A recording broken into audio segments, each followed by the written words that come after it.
ব্যাপারটা হচ্ছে এটা নতুন নয়, ইতিপূর্বে এ ধরনের বক্তব্য আলোচনা করার কথা বলছিল, কিন্তু রাজ্য সরকার আজ ব্যাপারটা নয়, স্পিকার স্যার এটাকে অ্যালাউ করেনি, কিছু অংশ করতে দিয়েছে। তা আমি এখানে আজকে আমার মতামত একটু রাখতে সুযোগ পেয়েছিলাম, রেখে নিয়েছি যে এই বিষয়গুলো আলোচনা হওয়া দরকার। অ্যাকচুয়ালটা কি হচ্ছে, দুধকে দুধ পানিকে পানি করা দরকার, ফ্যাক্ট ফাইন্ডিং টিম হওয়া দরকার। সেই ফ্যাক্ট ফাইন্ডিং টিমের মধ্যে বিরোধীরাও থাকুক, বিরোধী দলের বিধায়করা থাকুক, তাহলে জানা যাবে সত্যটা কি। কদিন আগে সরস্বতী পুজো, সরস্বতী মণ্ডপে ভাঙচুর হয়েছে, খবর পেয়েছে, কিন্তু আমরা কি দেখলাম, কারা অ্যারেস্ট হয়েছে, তাদের রাজনৈতিক পরিচয় কি, দেখলে চুপ, বিজেপি ওই নিয়ে কথা বলছে না। বহরমপুরে কালী মন্দিরে ভাঙচুর হয়েছে, কে অ্যারেস্ট হয়েছে, তার ধর্মীয় পরিচয় যদি আবার দেখি, এই ধরনের ঘটনা ঘটছে।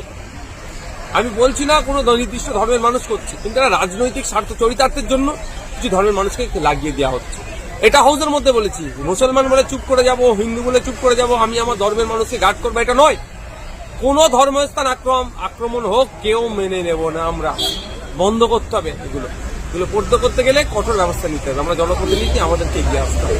আমরা যদি চুপ করে থাকি, যে আগুন যদি জ্বালানোর জন্য আরো ফুঁক দিই আগুনে, এই আগুনে কিন্তু আগামীতে আমরা ক্ষতিগ্রস্ত হতে পারি।